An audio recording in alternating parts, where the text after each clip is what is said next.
Peace and blessings, y'all, in this corner, Boxing 24. Good evening. How's everyone doing today? Hope everybody's doing pretty good. As always, God is great, God is good, and I definitely can't complain.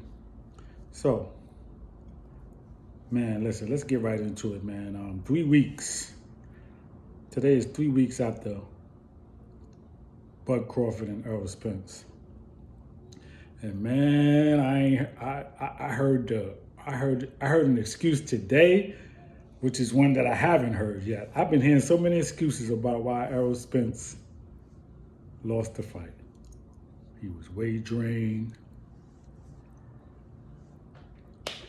Oh man, weight drain is the biggest one. His timing is what he said. People buying into that. Now it's being put out that he hurt his ribs. His rib was injured in sparring before the fight and he couldn't spar. Man, keep it coming, man. Just keep it coming. Keep it coming, because this is what Bud Crawford said before the fight. They were going to have a lot of excuses, and so did Bomac. He said they were going to have a lot of excuses, and I'm not surprised that they did. You know what I'm saying? I figured that as well. But what I heard today, right, from someone was that they could see when Spence was coming out doing the ring walk that something wasn't right with him. So now I'm analytical. I want to know, what did you see in the ring walk? But they couldn't tell me what it was. I said, well, what was wrong? What did you see?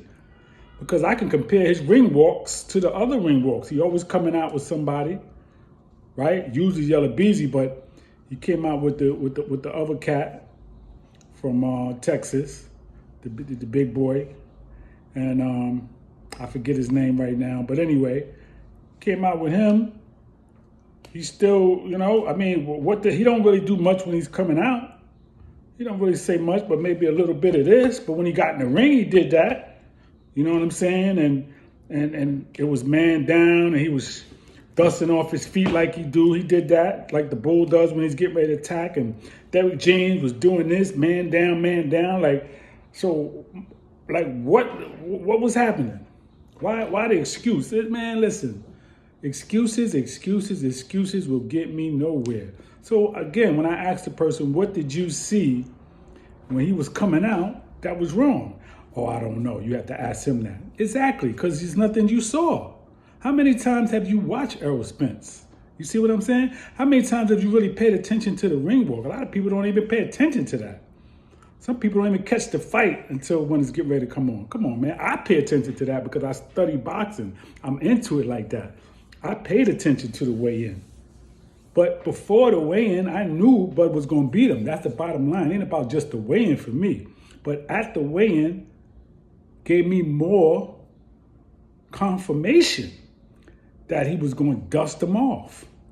Now, it wasn't going to be no close fight. I knew Bud was going to beat him before the fight. But the weigh-in gave me more confirmation. Why? Because the energy. I saw how Bud came up on the platform and to the music, and how he was just in a good mood and happy. Mr. Carter, he came up to Mr. Carter by Lil Wayne, and he was just feeling himself. And I was like, yeah, man, he feeling real good. Like he ready to roll. He ready to rumble. And that's why Errol Spence said what? Y'all need to thank me for putting this fight together, or putting the fight on. And Crawford said we could thank each other. You know what I'm saying? But I saw the energy of Bud and the energy of Spence at the weigh-in, and it just looked to me like Spence was saying, damn, I'm getting ready to fight this dude, man. He ain't playing. But Crawford was like, man, I'm going to eat you up. And then the day of the fight, Spence came out, okay, ready to rumble. And Crawford came out with that fishing net on. And that was the message, like, yo, man, I'm coming to catch you, man. Big fish get caught too. That's all. Ain't no excuse, man. It wasn't nothing wrong with that man, okay? It wasn't nothing wrong with that man. He just fought a better fighter. They overlooked Bud. We talked about this already. They overlooked him. They said he was weak. They said he had a weak resume, pardon me. They said he was too small. They said that they was going to break him up, chop him up. They said a lot of things, man. That he gonna show why he's breaking people up? That Ugas fight had him on a real hype level. Like, I broke this dude's face up, and yo, I'm gonna do the same thing to Crawford. And y'all were so dumb, some of y'all, to believe that Ugas, because somebody put up a post saying, "Oh, Ugas was bigger is bigger than Terrence Crawford naturally. So how is he gonna be able to deal with Spence?" Man, stop watching boxing, man, if you don't understand yet that size don't have nothing to do with it, man. Ugas probably is bigger than Crawford. Walk around. But what happened to him? He couldn't get out the way of a punch. That's not how Crawford fights. Crawford and Ugas is on two different sides of the street. Apples and oranges, man, are different.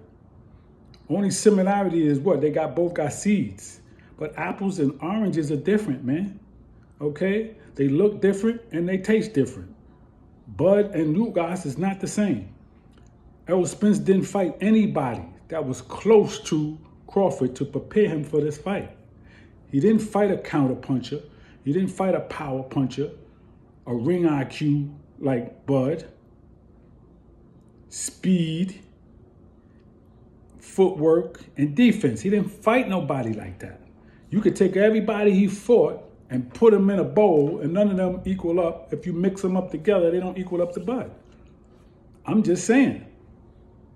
You can call it what it is, but he didn't fight nobody to prepare him for Bud. But Bud fought people that prepared him for Spence because he fought pressure fighters. He fought fighters that stood right in front of him. He fought people with power and speed, and he dealt with it, and he persevered.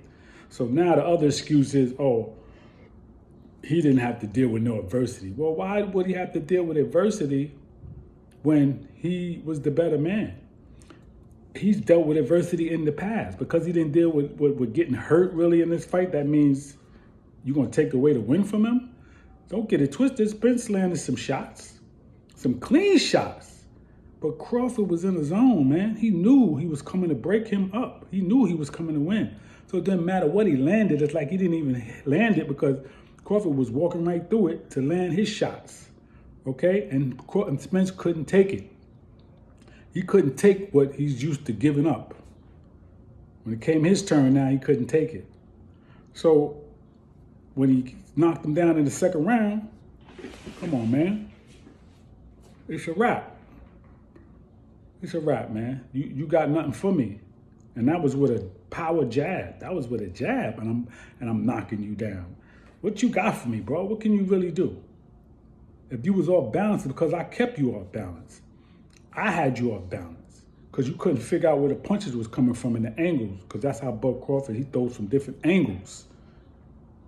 You know, he has a somewhat awkward style at times. He throws from different angles, even though he's set as a nice southpaw and an orthodox fighter.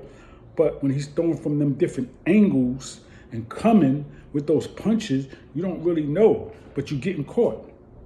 But he turns them over. He turns the punches over.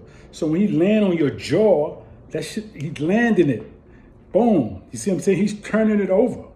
He's turning the punch over on you. When he lands here, wherever he lands, he's turning that punch over. If he lands in your body, he's turning it over. So it's effective. The rematch, if it happens, won't be any different. Sorry to tell you.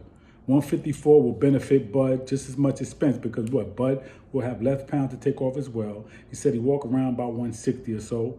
So guess what? His speed ain't going nowhere. His power ain't going nowhere. He'll be good. He have less pounds to take off to rehydrate. He got Spence's number. Spence needs to just leave him alone. He's that fighter that Spence just can't beat. He could beat anybody else at 147. Besides Boots, he could beat everybody else. He could beat Thurman. He could beat probably Virgil Ortiz and Stanios. He probably could beat them guys. But he can't beat Crawford. Okay? That's it. It is what it is. Stop making excuses 3 weeks later. Okay? He has that sleepy eye look anyway. I mean, he wasn't on drugs. He wasn't drinking before the fight. No, he just has that sleepy eye look. And it is what it is, man. He got beat by the better man, the man that he said was too small and had a weak resume. and they slept on him, and they got what they asked for. Okay? That's pretty much it. Bud Crawford, undisputed champion, 147 pounds. And no, he don't need to fight anybody at 160 or above because he has to have a limit. Okay? Crawford said he would fight Canelo at 158, but that's not going to happen because Canelo can't get down to 160. All right? He said himself. So it's nothing to talk about. But he just said that because the question was asked. He's not thinking about Canelo. He's thinking about Charlo, if he can get that. Maybe a rematch with Spence. He's trying to get a big money fight, and maybe he'll fight Thurman. And hopefully he'll fight Boots, but he ain't thinking about Canelo. Don't try to push him up there when he don't need to be there. There's a weight classes for a reason, and everybody has a limit. Remember, he came from 135. He's already 3 divisions up. 154 will be 4 divisions. 160 will be 5. That's not for him. Just like Canelo went from 147 to 175, that wasn't for him. That was almost 30 pounds. That wasn't for him. 168 is his limit. That's his ceiling. Everybody has a ceiling, and you got to know yours. Crawford obviously knows his ceiling, and that would be 154. Okay?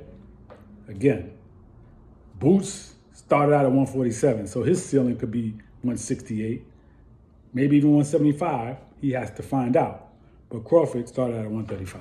He's not going to no 160, 168. All right? That's it. And I ain't mad about it. And neither should you.